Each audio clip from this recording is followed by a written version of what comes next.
Bienvenue à notre méditation quotidienne de la parole de Dieu.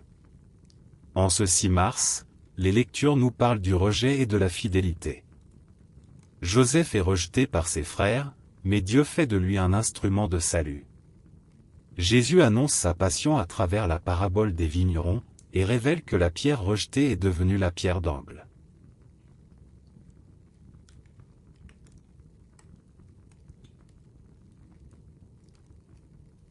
Première lecture. Lecture du livre de la Genèse. Israël, c'est-à-dire Jacob, aimait Joseph plus que tous ses autres enfants, parce qu'il était le fils de sa vieillesse, et il lui fit faire une tunique de grand prix. En voyant qu'il leur préférait Joseph, ses autres fils se mirent à détester celui-ci, et ils ne pouvaient plus lui parler sans hostilité. Les frères de Joseph étaient allés à Sichem faire paître le troupeau de leur père. Israël dit à Joseph: Tes frères ne gardent-ils pas le troupeau à Sichem? Va donc les trouver de ma part. Joseph les trouva à Dothan. Ceux-ci l'aperçurent de loin, avant qu'il arrive près d'eux, ils complotèrent de le faire mourir. Ils se dirent l'un à l'autre: Voici l'expert en songes qui arrive. C'est le moment, allons-y, tuons-le, et jetons-le dans une de ces citernes. Nous dirons qu'une bête féroce l'a dévoré. Et on verra ce que voulaient dire ces songes. Mais Rouben les entendit, et voulut le sauver de leurs mains. Il leur dit: Et ne touchons pas à sa vie.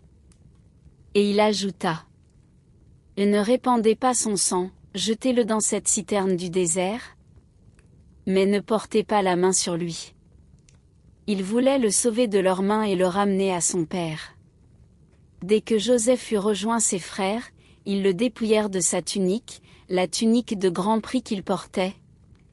Ils se saisirent de lui et le jetèrent dans la citerne, qui était vide et sans eau. Ils s'assirent ensuite pour manger. En levant les yeux, ils virent une caravane d'Ismaélites qui venait de Galade. Leurs chameaux étaient chargés d'aromates, de baume et de myrrhe, qu'ils allaient livrer en Égypte. Alors Juda dit à ses frères: Quel profit aurions-nous à tuer notre frère et à dissimuler sa mort? Vendons-le plutôt aux Ismaélites et ne portons pas la main sur lui. Car il est notre frère, notre propre chair. Ses frères l'écoutèrent. Des marchands madianites qui passaient par là retirèrent Joseph de la citerne, ils le vendirent pour 20 pièces d'argent aux Ismaélites, et ceux-ci l'emmenèrent en Égypte. Parole du Seigneur.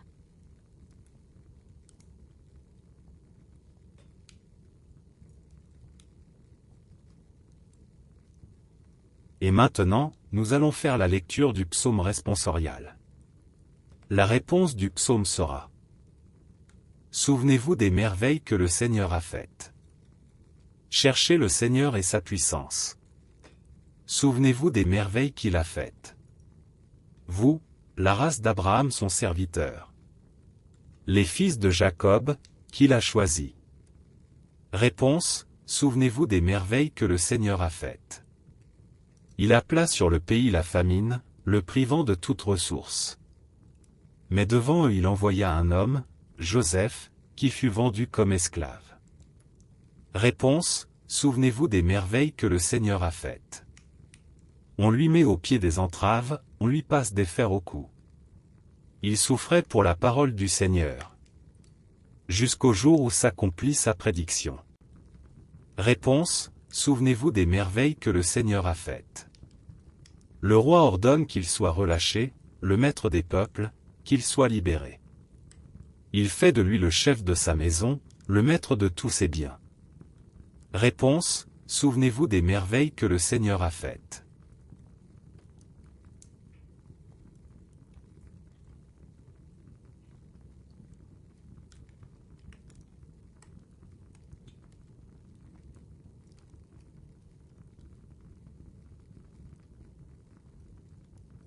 Louange à toi, Seigneur. Roi d'éternelle gloire. Dieu a tellement aimé le monde qu'il a donné son Fils unique, afin que ceux qui croient en lui aient la vie éternelle. Louange à toi, Seigneur. Roi d'éternelle gloire.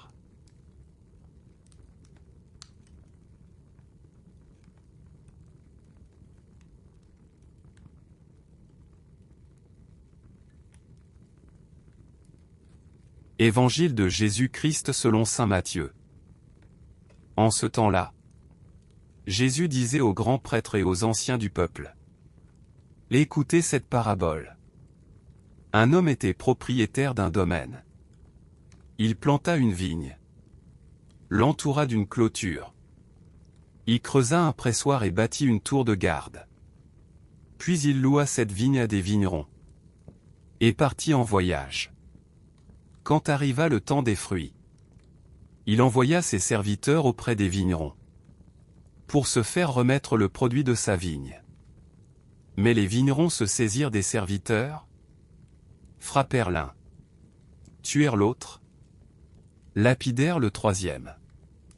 De nouveau, le propriétaire envoya d'autres serviteurs, plus nombreux que les premiers. Mais on les traita de la même façon.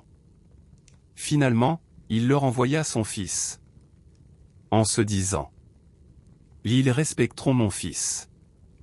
Mais, voyant le fils, les vignerons se dirent entre eux: Voici l'héritier, venez.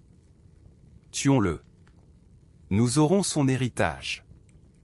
Ils se saisirent de lui, le jetèrent hors de la vigne, et le tuèrent.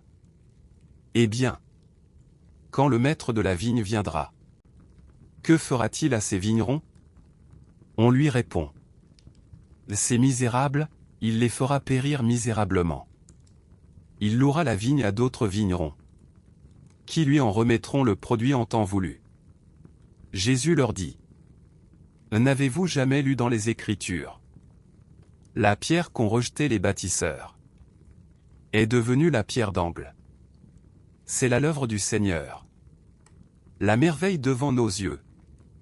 Aussi, je vous le dis, le royaume de Dieu vous sera enlevé, pour être donné à une nation, qui lui fera produire ses fruits. En entendant les paraboles de Jésus, les grands prêtres et les pharisiens avaient bien compris qu'il parlait d'eux, tout en cherchant à l'arrêter. Ils eurent peur des foules, parce qu'elles le tenaient pour un prophète. Acclamons la parole de Dieu.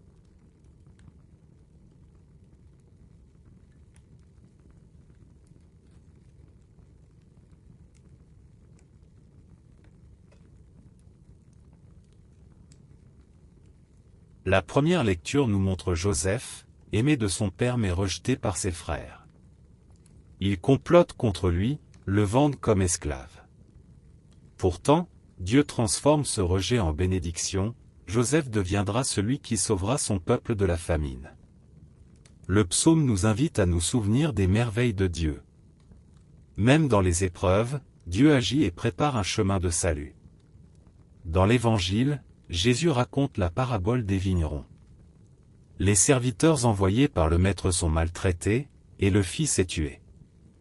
Jésus annonce ainsi sa propre passion: il sera rejeté et mis à mort.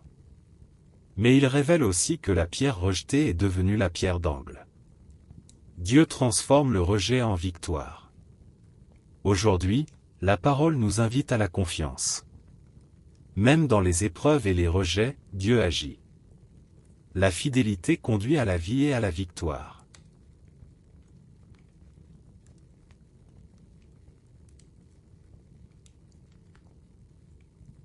Seigneur, tu transformes le rejet en bénédiction, et la pierre rejetée en pierre d'angle. Apprends-nous à te faire confiance dans les épreuves et les persécutions. Fais de nous des témoins fidèles, qui portent du fruit malgré les difficultés. Conduis-nous sur le chemin de la vie, à l'image de ton Fils Jésus-Christ. Amen.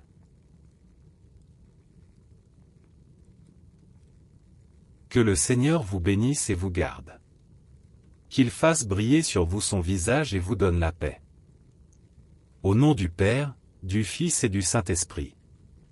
Amen. Merci d'avoir prié avec nous aujourd'hui. Abonnez-vous à cette chaîne pour continuer à marcher chaque jour avec la parole de Dieu.